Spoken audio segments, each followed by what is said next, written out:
जय माता दी सभी भक्तों को। कैसे हो आप सब? आशा करती हूँ कि आप सब जो हैं सुरक्षित हैं, स्वस्थ हैं और माँ जगत जननी माँ अंबिके की कृपा आप सभी के ऊपर बनी हुई है, यही कामना दिल से करती हूँ। तो जैसा कि आप सभी को पता है कि माँ के इस प्यारे चैनल पे आपके लिए हर रोज़ एक वीडियो लाने की पूरी कोशिश रहती है मेरी, और जो है आपका भरपूर प्यार भी मिल रहा है। माँ का ऐसे ही आशीर्वाद आप सभी के ऊपर बना रहे। और जो है आज मैं आपको बताऊँगी पूर्णिमा के व्रत का महत्व। पूर्णिमा का व्रत जो है क्यों इतना प्रभावशाली माना जाता है।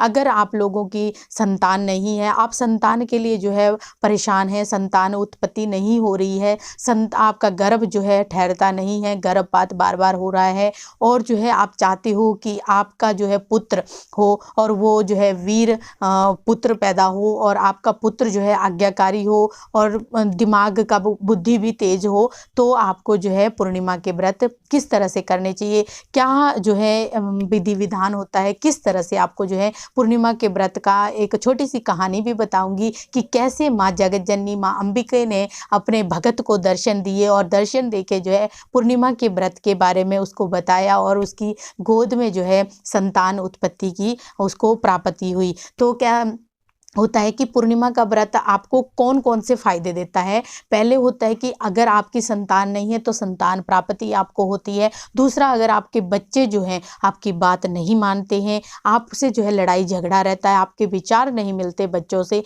तब भी आपको पूर्णिमा के व्रत करने चाहिए। बच्चे जो हैं जिद्दी हैं, बार बार गिरते हैं, चोट खाते हैं, एक्सीडेंट होते रहते हैं, तो उन माताओं को भी अपने बच्चों के लिए जो है पूर्णिमा का व्रत करना चाहिए। अगर आपको जो है आपका मन शांत नहीं रहता है, मन में जो है दुविधाएं रहती है, मन जो है बेचैन रहता है, तब भी आप पूर्णिमा के व्रत कर सकते हैं। क्योंकि पूर्णिमा के व्रत में जो है चंद्रमा का आह्वान किया जाता है, और चंद्रमा जो है वो हमारे मन का कारक ग्रह माना जाता है। तो आपको जो है पूर्णिमा के व्रत करने से मन में भी शांति उत्पन्न होती है, मन की शांति भी मिलती है।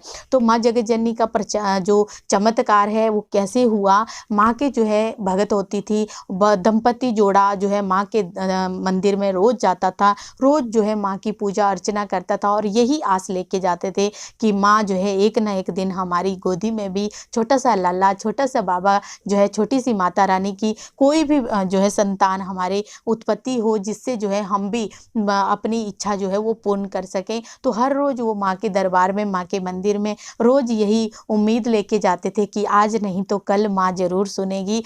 और एक दिन क्या हुआ कि वो दंपति जो है माँ के मंदिर में ही जैसे हम मंदिर के फेरी लगाते हैं उस तरह से ही कर रहे थे। तो उन्होंने क्या देखा कि माँ अंजना जो है अपनी गोदी में बालाजी महाराज हनुमान जी को लिए हुए बैठी हैं। तो उसको देख के वो भावुक हो गई, और जो दंपति थे दोनों ही रोने लगे कि माँ हमारी नहीं सुनती है, हमारी गोदी में भी ऐसा ही एक लल्ला, ऐसे ही एक बालक की उत्पत्ति हो, जिससे जो है हमारा मन भी खुश हो जाए और हमारी जो मन की मुराद है वो भी पूरी हो जाए। तो क्या होता है, उसी समय एक बुढ़िया, एक बुजुर्ग लेडीज जो है साध्वी के तौर रूप में वहाँ पे आती है और उन दंपति के सिर पे हाथ फेरती है और पूछती है कि तुम क्यों रो रहे हो, क्या ऐसा मन में दुख है जिसकी वजह से तुम्हारी आंखों में आंसू आ रहे हैं।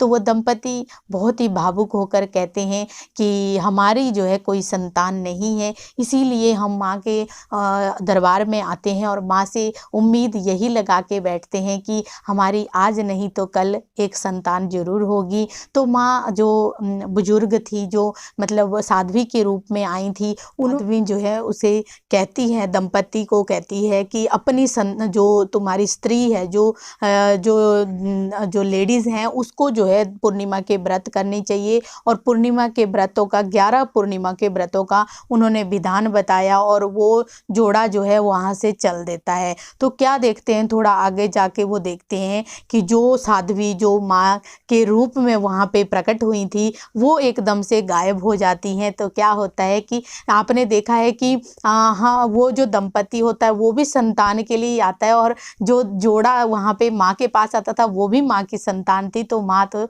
जरूर अपने बच्चों के पास आती हैं, अपने संतान के पास आती है, बस उनको पहचानने की हम कभी कभी भूल कर देते हैं। जो जो नहीं करनी चाहिए। तो क्या होता है कि वो दंपति जोड़ा देखता है कि वो साध्वी वहाँ पे नहीं है और उन्होंने जो है जो पूर्णिमा के व्रत उनको बताए थे उसको वो जो स्त्री होती है वो करने लग जाती है। पूर्णिमा के व्रतों का जो है उसको साल भर में जैसे मतलब 6 महीनों के अंदर अंदर ही उसका जो है गर्भ ठहर जाता है और संतान की उत्पत्ति होती है। संतान जो है उसके गर्भ में ठहर जाती है और वो बहुत खुश होते हैं और जो है माँ के दरबार में भी जाते हैं, माँ का आशीर्वाद लेते हैं। तो मैं आपको एक और उपाय भी बताती हूँ कि आपको जो है क्या करना है पूर्णिमा वाले दिन। आपने जो है 3 फूल माँ को अर्पित करने हैं। गुलाब के 3 फूल जो है अर्पित कीजिए और उसके बाद जो है नारियल लेना है आपने, जटा वाला नारियल, जो पानी वाला नारियल होता है वो आपने जो है भेंट देना है।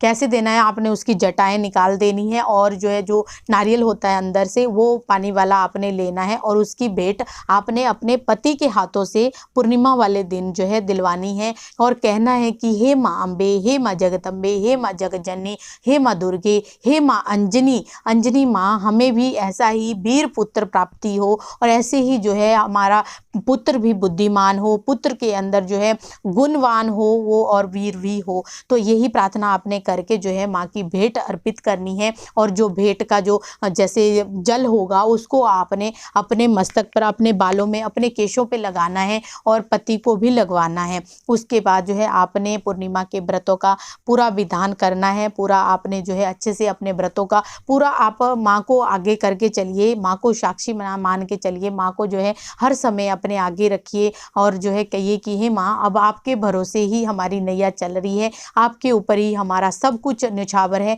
आप ही करने वाली हैं, आप ही करुणामयी हैं, आप ही दयावान हैं, आपने ही हमारी संतान को उत्पन्न करवाना है। हमारे गर्भ में जो है जो हमारा बार बार गर्भपात होता है और हमारी जो मनोकामना है जो उसको आपने ही पूरा करवाना है, उसकी भेंट आपने देनी है। और जो आपका जो पूर्णिमा का व्रत होता है वो जैसे आप पूरा दिन व्रत रखते हैं और संध्याकालीन जब चंद्रमा निकल आता है, चंद्रमा की रोशनी को देख के आपने जल अर्पित करना होता है चंद्रमा को और उसके बाद ही आपने भोजन ग्रहण करना होता है। बहुत सारे लोगों के मन में ये सवाल था कि कैसे व्रत को हमने खोलना है। तो व्रत जो है आपको चंद्रमा को जल अर्पित करने के बाद ही खोलना है, खाना वगैरह खाना है और उससे पहले आपने नहीं खाना है। चंद्रमा को जल चढ़ाइए। चंद्रमा को जल चढ़ाने के लिए थोड़े से अक्षत होते हैं, चावल होते हैं, वो आपने जल में डालने हैं और जो है जल अर्पित करना है। इस तरह से आपने जो है पूर्णिमा के व्रत का पूरा विधि विधान से व्रत को करना है और मन में यही उम्मीद लेके चलना है कि हमारी जो संतान है उसकी उत्पत्ति हो और संतान जो है आज्ञाकारी हो और बुद्धिमान हो। संतान के लिए भी आप कर सकते हो। जैसे मैंने आपको बताया कि चंद्रमा ग्रह जो मन का कारक होता है, तो अगर आपका मन भी बेचैन रहता है, आपको जो मन में टेंशनें रहती है, घबराहट रहती है, तब भी आप पूर्णिमा के व्रत कर सकते हो। तो आशा करती हूँ कि आपको ये वीडियो अच्छी लगी है। अगर अच्छी लगी है तो लाइक करें, शेयर करें, कमेंट करें और माँ के इस प्यारे चैनल को भी ज़रूर सब्सक्राइब करें। जय माता।